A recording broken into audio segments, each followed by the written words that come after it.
Alors moi je viens d'une terminale ST2S. En septembre 2018, j'ai intégré une prépa infirmière avant qu'on nous annonce que le concours il était terminé, du coup, supprimé. Mais je l'ai quand même continué parce que ça m'a permis de faire des stages et ensuite je me suis inscrite sur Parcoursup et le fait que j'ai fait une prépa, ça a appuyé mon dossier et j'ai été prise à la Croix-Saint-Simon. Moi, je viens d'un bac ST2S, donc je me suis inscrite sur Parcoursup directement. J'ai demandé une trentaine d'IFSI, j'ai été mise en liste d'attente partout. Après, j'ai vite été prise, mais plus vers Soissons, donc plus loin.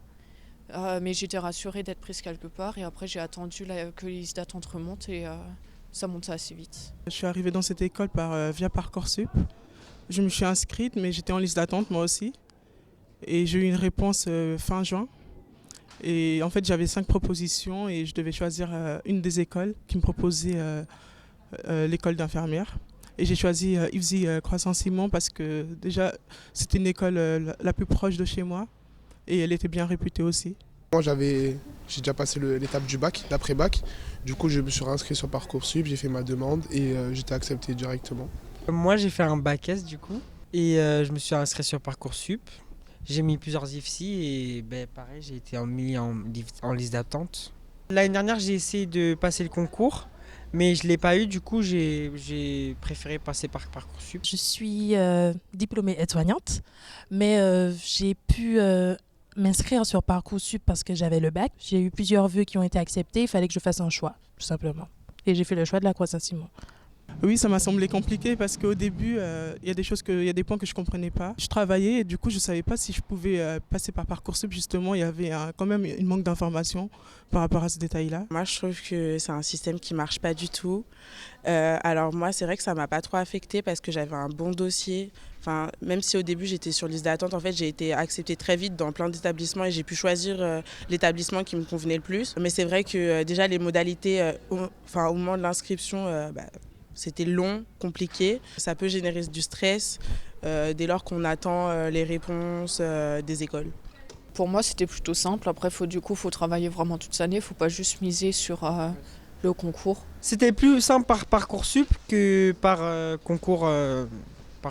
J'ai essayé plusieurs fois de passer un concours infirmier que j'ai pas réussi. Et là, pour la première fois avec Parcoursup, j'ai réussi à entrer dans une école. Donc pour moi, c'était une chance parce que j'avais quand même un bon dossier. On va dire ça comme ça. Mais c'est vrai que en réfléchissant, comme on ne connaît pas les critères de chaque école, il fallait faire une lettre pour chacune des écoles et on ne savait pas forcément quoi mettre. En fait, c'est pas évident parce qu'un dossier, ça ne nous définit pas en fait. Moi, ça m'a paru compliqué du fait que je suis originaire de Marseille. Donc du coup, j'ai fait mes demandes sur Marseille, mais je n'étais pas accepté ou alors en liste d'attente. Donc moi, je pense que Parcoursup, c'est pas trop ça non plus, parce que je sais pas comment ça marche au niveau des dossiers, au niveau des acceptations. Sachant que moi aussi, je sors d'un baccalauréat scientifique avec mention, donc après, je sais pas du tout. Du coup, vu que j'étais pris sur l'Île-de-France, il y avait plus d'IFSI, obligatoirement, j'ai choisi la meilleure de l'Île-de-France. J'ai fait d'autres choses, j'avais d'autres projets et je pense que ça a penché sur la balance. Par exemple, les personnes qui vont dans les restos du cœur, s'ils le mettent sur Parcoursup, ça peut pencher sur la balance parce qu'il y a plusieurs personnes qui auront par exemple le même bac, mais ce qui fera la différence, c'est ce qu'ils ont fait en dehors de l'école. Dans quoi ils se sont investis, dans les associations. Il y a des gens de ma classe qui avaient des meilleures notes, mais qui sont passés en dessous de nous parce qu'il y a eu beaucoup de dossiers d'un coup dans chaque IFSI. Ils ne savaient pas trop comment faire. Et du coup, c'est vrai qu'on dirait que ça a été pris quelquefois un peu par hasard pour mettre sur une liste d'attente. Je dirais les deux, que c'est un parcours simple et un parcours du combattant. Car tout le monde n'a pas cette chance-là d'avoir une école ou une place. J'ai eu cette chance en tout cas de pouvoir choisir une école, plusieurs écoles avec plusieurs propositions.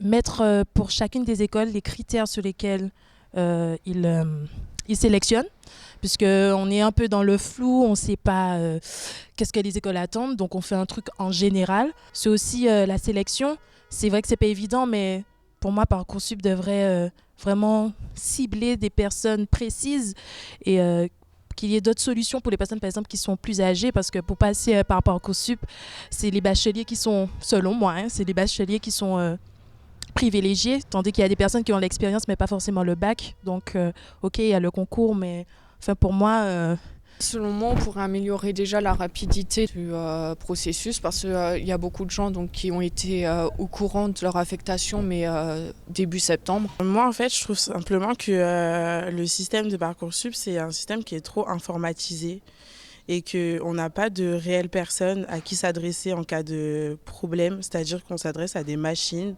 et on attend des réponses. Et encore une fois, c'est stressant. Ce qui serait le mieux, je trouve, c'est de pouvoir rencontrer des personnes vraiment et qu'on puisse leur poser des questions en face à face. Et ça fluidifierait la chose en fait. Voilà, à mon niveau c'est aussi pareil, genre ça serait au niveau du jugement. Quels sont les critères pour lesquels on est choisi ou pas. Et exactement, ne pas se fier à une machine ou attendre et avoir des réponses d'autres personnes, des personnes humaines, voilà, simplement.